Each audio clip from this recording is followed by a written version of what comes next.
I remember that day like it was just yesterday, even though I was only 6 years old. My name is Julie, and that day changed my life forever.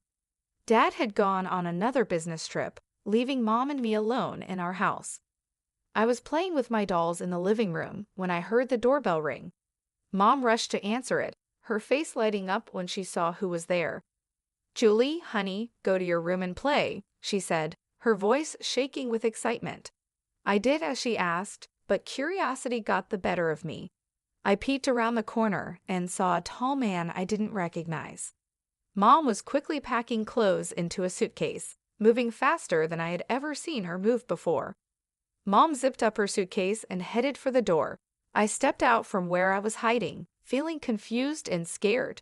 "Mommy, where are you going?" I asked. "I have to go away for a while, sweetie," she said, not quite looking me in the eyes. "Be a good girl for Daddy, okay?" And just like that, she was gone. No hug, no kiss goodbye, just the sound of a car engine starting and fading away. I stood there, staring at the closed door, waiting for her to come back, but she didn't. The house felt bigger and emptier than ever before. As night came, I grew more scared. I tried to turn on the lights, but I was too short to reach the switches. The darkness seemed to close in around me, and I started to cry. "Mommy, Daddy," I called out over and over, but no one came. I don't know how many days passed. I was hungry and thirsty, and the dark felt alive with monsters waiting to get me. I cried until I had no tears left, then huddled in a corner, shaking with fear. Finally, I heard voices outside. Our neighbor, Mrs. Jeremy, was talking to someone. "I've been hearing a child crying for days," she said. "I'm worried something might have happened." The door burst open, and suddenly the house was full of people, policemen, neighbors, and finally my dad. "Jen," he cried, scooping me up in his arms. "Oh God, Julie, I'm so sorry." I held on to him tightly, crying with relief. Over his shoulder, I saw a policeman holding a piece of paper. "Mr. James," the policeman said seriously, "I think you should read this." Dad gently set me down and took the note.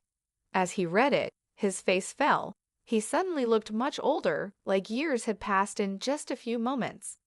"She's gone," he whispered. "Amy's gone. She left us." The next few weeks were a blur.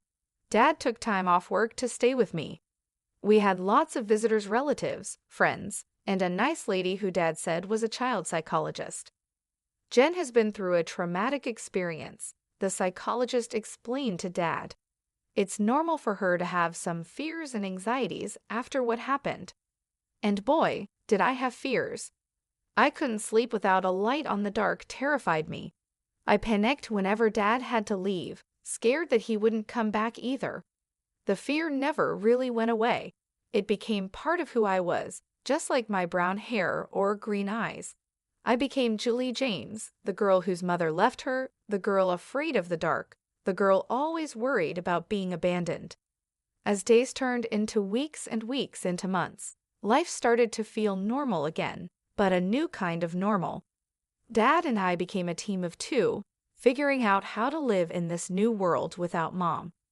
He learned to braid my hair. He wasn't very good at first, but he got better with practice. And I learned how to make his coffee just the way he liked it. Then everything changed when Dad met Lauren. I was 8 years old when he introduced me to her. Lauren had kind eyes and a warm smile that made me feel comfortable right away. Over the next few weeks, Lauren became a regular part of our lives. She didn't try to replace my mom, which I appreciated more than I could say. Instead, she found her own place in our little family. One day, I overheard Dad talking to her on the phone. "I think it's time, Lauren. Will you move in with us?" Lauren moved in a week later. She didn't try to be my mom, but she became something just as important, a friend. She helped me with my homework, braided my hair much better than Dad ever could, and always made sure there was a nightlight in my room. As the years passed, other things changed too. Dad's company became successful, and suddenly we were moving to a big new house in a fancy neighborhood. I got my own room with a walk-in closet and a view of the backyard pool. But some things didn't change. I still slept with a nightlight. I still worried every time Dad went on a business trip, and sometimes late at night, I'd see him looking at old photos of Mom. My 11th birthday started like any other day. I woke up to the smell of pancakes, Lauren's special birthday treat for me. Dad was home from work, and we were planning a small party later. Everything seemed perfect. Then the doorbell rang. As I walked into the living room, I froze. Standing there, looking older but unmistakable, was my mother. Next to her was a little girl, about 6 years old, holding a teddy bear and looking around with wide eyes. "Amy," Dad said, his voice tight. "What are you doing here?" Mom took a deep breath. "Larry, I am so sorry for everything. I know I have no right to be here, but," she gestured to the little girl. "This is Maria. She's your daughter." The room went silent. I felt like I couldn't breathe. Dad's face showed a mix of emotions: shock, anger, disbelief, and then something else. "My daughter?" he repeated. Mom nodded. "I was pregnant when I left. I didn't know then. I swear, Larry, I've made so many mistakes. I'm not asking you to forgive me, but Maria, she deserves to know her father." I watched as Dad knelt down to the little girl's level. "Hi, Maria," he said softly. "I'm your dad." Maria looked up at him shyly. "Hi," she whispered. As Dad talked to Maria, I noticed Lauren standing in the doorway, her face pale. She turned and walked away quickly. I wanted to follow her, but I felt stuck, unable to move. The next few hours were a blur: lots of adult conversations I wasn't supposed to hear, raised voices, and tears. I hid in my room, hugging my knees to my chest, trying to make sense of it all. Later that evening, Dad came to talk to me. "Julie," he said, sitting on the edge of my bed, "I know this is a lot to take in. Your mom, she's made some big mistakes. But Maria, she's innocent in all this. She's your sister. I've decided to give your mom another chance, for Maria's sake." The next day, I watched from my window as Lauren packed her car. She looked up and saw me watching, with tears in her eyes. She waved goodbye. I waved back, feeling like a part of me was leaving with her. Mom and Maria moved in that same day. Maria took the guest room, and Mom took her old place in Dad's room. It felt wrong, like she was erasing the last 6 years as if they never happened. The years that followed were complicated. Mom was back, but it wasn't the happy family reunion I had hoped for. When I was younger, I might have dreamed about having a close relationship with my mom, but it never really happened. She adored Maria, giving her all the attention and love, but with me, there was always a distance, a feeling of awkwardness that never went away. Maria was just a kid. She didn't ask to be part of this complicated situation. I tried not to be resentful, but it was tough, especially when I saw how easily she fit into Mom and Dad's life in a way I never seemed to. By the time I turned 19, I was more than ready to leave for college. I decided to study zoology because animals were always easier for me to understand than people. They didn't judge, they didn't have complicated emotions, and they didn't come with messy family histories. They just were. The day I left for college was bittersweet. Dad hugged me tightly, his eyes misty. "I'm so proud of you, Julie," he said. "You're going to do great things." Mom gave me an awkward pat on the shoulder and said, "Good luck," but her smile didn't quite reach her eyes. Maria, now 14, rolled her eyes and muttered, "Finally, I get my own room." I pretended not to hear her and focused on Dad's warm embrace. College was a relief. For the first time, I was away from the tension at home and the constant reminder of my complicated family situation. I threw myself into my studies, finding peace in the world of animals and nature. But even though I did well in school, I struggled socially. Years of feeling like an outsider in my own family had left a mark. I was quiet, reserved, and always afraid of getting too close to people. What if they left, like Mom had? What if they replaced me, like Maria seemed to have done? Instead, I found comfort at the small zoo on campus, where I volunteered in my spare time, caring for the animals. There was a particularly grumpy old llama named Larry who became my favorite. He didn't like most people, but he seemed to tolerate me. The years at college went by quickly, and before I knew it, I was graduating. As I stood in my cap and gown, diploma in hand, I scanned the crowd. Dad was there, beaming with pride. Mom and Maria were there too, clapping politely. "Congratulations, Julie," Mom said stiffly.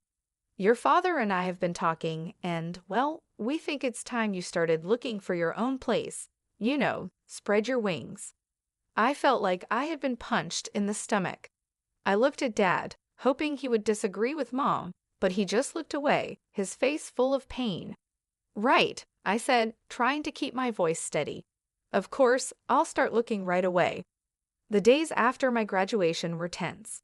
I was back in my childhood home, but it didn't feel welcoming at all. Dad tried his best to make me feel comfortable, but Mom and Maria made it clear that I was not wanted there. "Julie, have you started looking for jobs yet?" Mom would ask during breakfast, her tone pretending to be sweet. "You know, it's important to get your foot in the door early," Maria would add, with a smirk. "Yeah, and maybe you could find your own place too. It's getting kind of cramped around here." Nights were the hardest. I still needed my nightlight to sleep, something Maria didn't miss. One evening, as I was getting ready for bed, she barged into my room. "Seriously?" she scoffed, pointing at my nightlight. "You're 23, and you still need that. No wonder you don't have any friends." I felt my cheeks burn with shame. "Leave me alone, Maria," I muttered, but she wasn't finished. The next day at dinner, she brought it up again, this time in front of everyone. "Hey, Mom, Dad," she said, her voice dripping with fake concern. "Don't you think Julie should see a therapist or something? I mean, she's an adult who's afraid of the dark and can't make friends. That's not normal, right?" Something inside me snapped. Years of bottled-up hurt and anger burst out. "You want to know why I'm like this, Maria?" I said, my voice shaking. "It's because when I was 6, my mother left me alone in a dark, empty house for days. Do you have any idea what that does to a child?" The table went silent. Dad stared down at his plate, his face full of guilt and pain. Mom's eyes widened in shock, and then quickly filled with tears. "How dare you?" she cried, her voice rising dramatically. "How can you be so cruel and vindictive? I've tried so hard to make amends, to be a family again, and this is how you repay me?" As Mom continued her tearful rant and Maria smirked triumphantly, I realized something: I couldn't live here anymore. This wasn't my home, and these people, they weren't my family, not really. From that day on, I threw myself into job hunting with new determination. Finally, a glimmer of hope, I had an interview scheduled at a small wildlife rehabilitation center. It wasn't glamorous, but it was a start. I left the house that morning feeling cautiously optimistic. But when I arrived, I found a hastily scribbled note on the door. "Interviews canceled due to unforeseen circumstances. We apologize for the inconvenience." Disappointed, I headed home earlier than expected. I unlocked the front door and heard voices coming from the living room, Mom and Maria deep in conversation. I was about to let them know I was home when I heard my name. If Julie wasn't around at all, Maria was saying, it's not fair that she gets any of Dad's money. She's not even really part of this family. "I know, sweetie," Mom replied in a calming voice, "but we have to be patient. Once she moves out, it'll be easier to convince your father to change his will. We just need to keep pushing her to leave." It felt like a bucket of ice water had been poured over me. They didn't just want me out of the house, they wanted me out of the family entirely, and they were after my inheritance too. I sat on my bed, my mind racing. What should I do? Should I tell Dad? But would he believe me over Mom and Maria? He had forgiven Mom for leaving us before, and he loved them both. Maybe he'd take their side. My first bit of luck came when I saw a job posting for the Oklahoma City Zoo. They needed a zoologist to help with their wildlife rehabilitation program. It wasn't a fancy job, but it was exactly what I had been trained for. I sent in my application right away, and to my surprise and happiness, I got called in for an interview. On the day of the interview, I stood in front of the zoo's main gate, taking deep breaths to calm my nerves. The interview went better than I could have imagined. The head zoologist, Dr. Frank, seemed impressed with my knowledge and passion. "You've got the job, Julie," she said with a warm smile. "Welcome to the team." I could have cried with relief. Finally, something was going right. Working at the zoo was everything I'd hoped for and more. I spent my days caring for injured wildlife, educating visitors about conservation, and even helping with research projects. In the evenings, I'd return to my tiny apartment, which I was able to rent with the money I saved. To combat the loneliness, I started joining online forums for animal lovers and people with similar interests. That's where I met Scott. Scott was from the same city, shared my love for animals, and had a great sense of humor that made me laugh even on my toughest days. We started chatting regularly, sharing stories about our day, and discussing everything from the latest conservation efforts to our favorite books. One day, Scott suggested we exchange photos. With trembling hands, I sent him a recent picture of me at the zoo. He replied with a photo of himself. He had kind eyes and a warm smile that made my heart skip a beat. But as much as I enjoyed our conversations, the idea of meeting in person or even admitting my growing feelings scared me. What if he rejected me once he got to know the real me? What if he left, just like Mom did? Around this time, I started talking with Hannah, a girl I met on a support forum for people with childhood trauma. She understood my fears in a way no one else had before. "You know what helps me," Hannah wrote one day. "I write emails to the people I can't talk to in real life. I pour out everything I'm feeling, all the things I wish I could say, but I don't send them. I just save them as drafts. It's really healing." Taking Hannah's advice, I started writing emails to Dad. In them, I told him everything: how I overheard Mom and Maria's conversation, how hurt I was that he didn't seem to notice me anymore, and how I felt like an outsider in my own family. I also started writing to Scott. In these emails, I allowed myself to be vulnerable in a way I couldn't be in our chats. "Scott," I wrote, "I think I'm falling for you, but I'm scared. I'm scared of letting anyone get close to me. I'm scared of being hurt again." These emails, too, remained unsent, my feelings safely tucked away in my drafts folder. Dad would call occasionally, his voice a mix of concern and confusion. "Julie, honey," he'd say, "why don't you come over for dinner this weekend? We miss you." Each time, I'd come up with an excuse. "Sorry, Dad, I've got a big project at work," or "I'm not feeling well this week, maybe next time."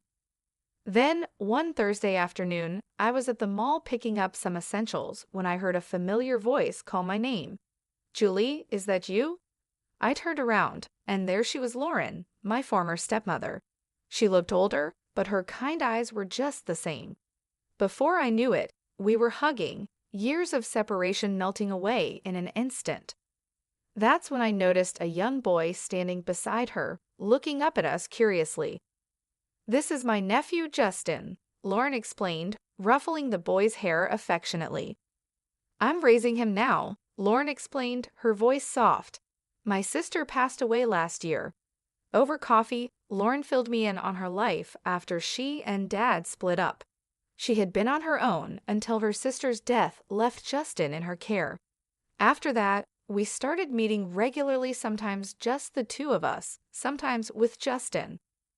One day, Lauren called and urgently asked me to look after Justin for the evening. Justin arrived at my apartment, backpack in tow. As I prepared dinner in my tiny kitchen, I could hear him tapping away on my laptop in the living room. I told him he could play games if he finished his homework. When I came out of the kitchen with 2 plates of spaghetti, I found Justin looking guilty, his face pale. "Julie," he said, his voice trembling, "I did something bad. I was curious, and I saw these emails in your drafts folder, and I sent them.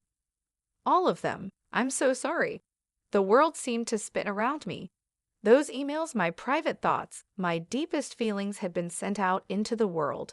To Dad, to Scott, I felt like I couldn't breathe.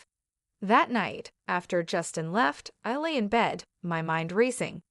What would Dad think? And Scott, oh God, Scott. My phone pinged with a message notification. It was from Scott, but I couldn't bring myself to read it. What if he was disgusted by my feelings? What if he never wanted to speak to me again? I barely slept that night, tossing and turning, imagining all the worst-case scenarios. A few days later, my phone rang. It was Dad. "Julie," he said, his voice serious. "We need to talk. Can you meet me at the cafe near your old high school?" My heart pounded as I sat across from Dad in the small cafe. He looked tired, his face showing lines I hadn't noticed before. "I got your emails," he said quietly. "Julie, I had no idea you were feeling this way about your mother, about Maria, about everything." I couldn't meet his eyes, feeling a mix of shame and fear inside me. "Julie, look at me," Dad said, his voice gentle but firm. I looked up, surprised to see tears in his eyes. "I love you more than anything in this world.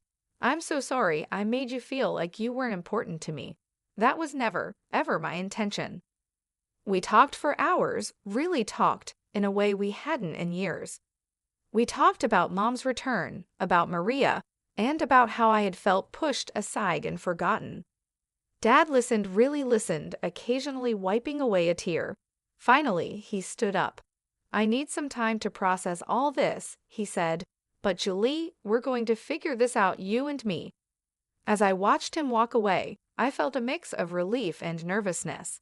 What was going to happen now? But I didn't have much time to think about it because my phone rang again. It was Scott. "Julie," he said, his voice warm but a little nervous, "I got your email, and I feel the same way.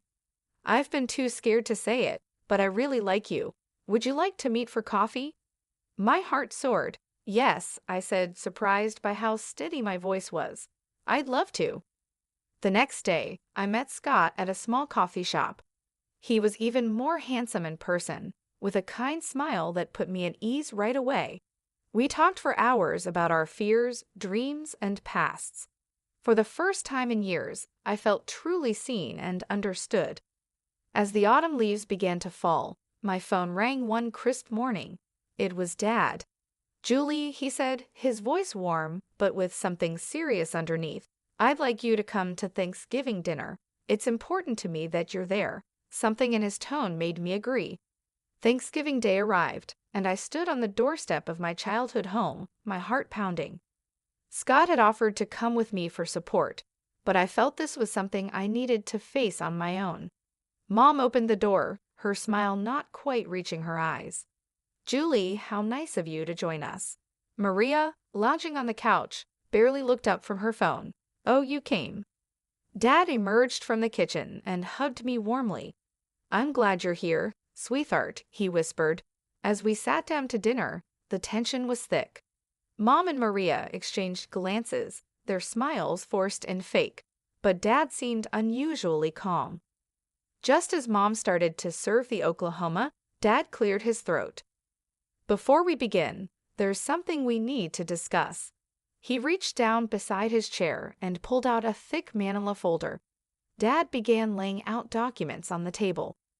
"Amy, Maria," he said, "I've known for a while that something wasn't right, so I did some investigating." He held up a bank statement. "First, I discovered regular withdrawals from our accounts, that I didn't make quite substantial amounts, in fact." Mom's face turned pale, and Maria suddenly found her plate very interesting. Dad continued, pulling out another document. "I also hired a private investigator, Amy. He provided photographic evidence of your meetings with a certain gentleman at the Oklahoma City Hotel." Mom gasped, her hand flying to her mouth. "Larry, I could explain," but Dad wasn't finished. He pulled out one final document, his hand shaking slightly. "I had a DNA test done," Dad said quietly. "Maria isn't my biological daughter." The room went silent. Maria's phone slipped from her hands and clattered to the floor. Mom looked like she might faint. I've already spoken to my lawyer, Dad continued, his voice steady even though his eyes showed emotion. Amy, I'm filing for divorce, and I'm afraid I'll have to ask both you and Maria to leave this house. Mom found her voice, anger replacing her shock. You can't do this. I'll take you for everything you've got. Dad's expression hardened. Actually, Amy, you won't. If you try to claim any property, I'll countersue and demand repayment of all the money you've taken, plus what I've spent raising Maria.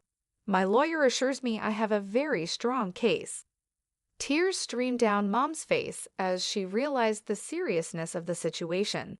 Maria sat in stunned silence, her world falling apart around her. In the days that followed, Mom and Maria moved out.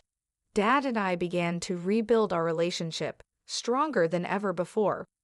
We started having weekly dinners, long talks, and even began planning a father-daughter road trip. One day over coffee, Dad hesitantly brought up Lauren. I've been thinking a lot about the past, he said, about the mistakes I made. I reached out to Lauren to apologize. We've been meeting for coffee, talking things through. I smiled, genuinely happy for him. That's wonderful, Dad. Lauren is an amazing woman. As for me, things with Scott were going better than I could have ever imagined. He was patient, kind, and understood my fears and insecurities. With his support, I was even starting to work through my issues in therapy.